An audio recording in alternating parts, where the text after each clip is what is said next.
ಮತ್ತೊಮ್ಮೆ ನಿರ್ಧರಿಸಿದಂಥ ಎಲ್ಲರಿಗೂ ನನ್ನ ಧನ್ಯವಾದಗಳನ್ನು ಹೇಳಿ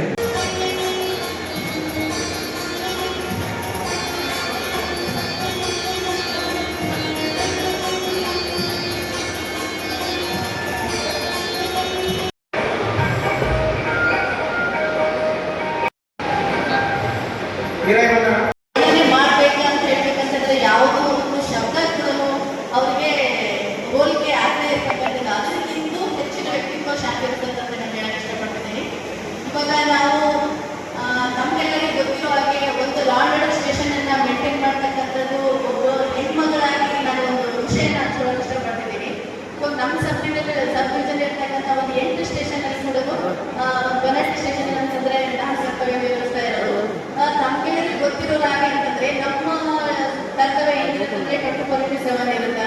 ನಮಗೆ ಹಗಲು ಅಷ್ಟೇ ರಾತ್ರಿನೂ ಅಷ್ಟೇ ನಮಗೆ ಕೆಲವೊಂದ್ಸಲ ರೆಸ್ಟ್ ಸಿಗೋದು ಕೂಡ ತುಂಬಾ ಅನಿವಾರ್ಯ ಇರುತ್ತೆ. ಅಂಥದ್ರಲ್ಲಿ ಒಬ್ಬರು ಹೆಣ್ಮಗಳಾಗಬೇಕು ನಾವು ಫ್ಯಾಮಿಲಿಗೆ ನೋಡ್ಕೋಬೇಕಾಗುತ್ತೆ, ಈ ಕಡೆ ಕರ್ತವ್ಯನ ನೋಡ್ಕೋಬೇಕಾಗತ್ತೆ.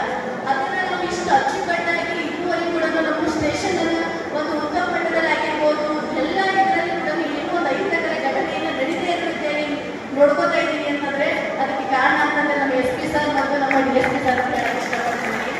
ಯಾಕಂತಂದ್ರೆ ನಾನು ಮೊದಲಿಗೆ ಬಂದಾಗ ನನ್ನ ಬಡಾಟಿ ಸ್ಟೇಷನ್ ಬಂದಾಗ ನನ್ನ ಮಗನಿಗೆ 1 ವರ್ಷ 4 ತಿಂಗಳಿತ್ತು.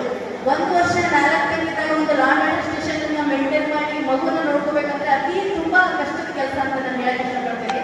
ಅವಾಗ ನಾನು ಶಾಂತಿ ಸರ್ ಅಂತಂದ್ರೆ ನನ್ನ ಮುಂಚೆನೇ ಪರಿಚಯ 2018ರಲ್ಲಿ ಸರ್ ನಾವು ಕೂಡ KPI ಕೂಡ ಟ್ರೈನಿಂಗ್ ಒಂದೇ ಕಡೆ ಮಾಡಿದ್ವಿ. ಅವಾಗಿಂದಲೂ ನಾನೇನಂತಂದ್ರೆ ಅವ್ರ ತಂಗಿ ಅವಾಗ ಆಗ್ಬಿಟ್ಟಿದ್ದೆ.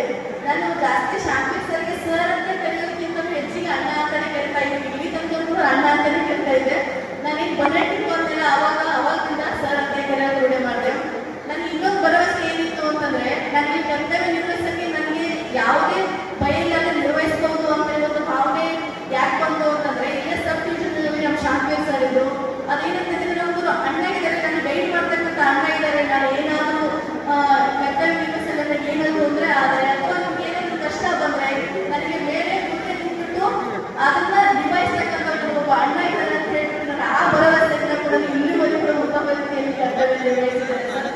ಅಷ್ಟೇ ಅಲ್ಲದೆ ಕೂಡ ಒಂದು ಶಾಂತಿ ಸರ್ ಒಂದು ಹೆಣ್ಮಕ್ಳ ಬಗ್ಗೆ ಇರ್ತಕ್ಕಂಥ ಒಂದು ವಾತ್ಸಲ್ಯ ಹೇಳಬೇಕು ಅಂತಂದ್ರೆ ಮೊನ್ನೆ ನಮ್ಮ ಅಣ್ಣನಿಗೆ ಗಂಡು ಮಗು ಹುಟ್ಟಿದ ದಿವಸ ಅದೇ ದಿವಸನೇ ರಕ್ಷಾಬಂಧನ ಇತ್ತು. ಎಲ್ಲರಿಗೂ ಕೂಡ ಫಸ್ಟ್ ಮಗು ಅಂತಂದ್ರೆ ತುಂಬಾ ಖುಷಿ ಇರುತ್ತೆ.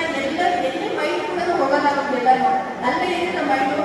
ಬಟ್ ಸರ್ ಬೆಂಗಳೂರಲ್ಲಿ ಇದ್ರು ಕೂಡ ಇಲ್ಲಿ ರಕ್ಷಾಬಂಧನಕ್ಕೆ ಎಲ್ಲ ಒಂದು ಫಂಕ್ಷನ್ ಅನ್ನ ಏರ್ಪಾಡು ಮಾಡಿ ಎಲ್ಲದನ್ನ ಸಬ್ ಡಿವಿಷನ್ ಇರ್ತಕ್ಕಂಥ ಎಲ್ಲ ಮಹಿಳಾ ಅಧಿಕಾರಿ ಮತ್ತು ಸಿಬ್ಬಂದಿಗಳಿಗೆ ಕೂಡ ಅವರಿಗೆ ಏನು ಉಡುಗೊರೆಯನ್ನು ಕೊಡಬೇಕಲ್ಲ ಉಡುಗೊರೆಯನ್ನು ಕೊಟ್ಟು ರಕ್ಷಾಬಂಧನಕ್ಕೆ ಒಂದು ವ್ಯವಸ್ಥೆಯನ್ನ ಮಾಡಿಬಿಟ್ಟು ರಕ್ಷಾಬಂಧನ ಕಾರ್ಯಕ್ರಮವನ್ನು ಯಶಸ್ವಿಯಾಗಿ ಕೂಡ ಇಲ್ಲಿ ಅವ್ರು ಯಾವಾಗ ಬಂದಿದ್ದಾರಲ್ಲ ಅವರಿಗೂ ಕೂಡ ಏನ್ ಮಾಡ್ತಾರೆ ನಿರ್ವಹಿಸ್ಕೊಂತ ಬಂದಿದ್ದಾರೆ.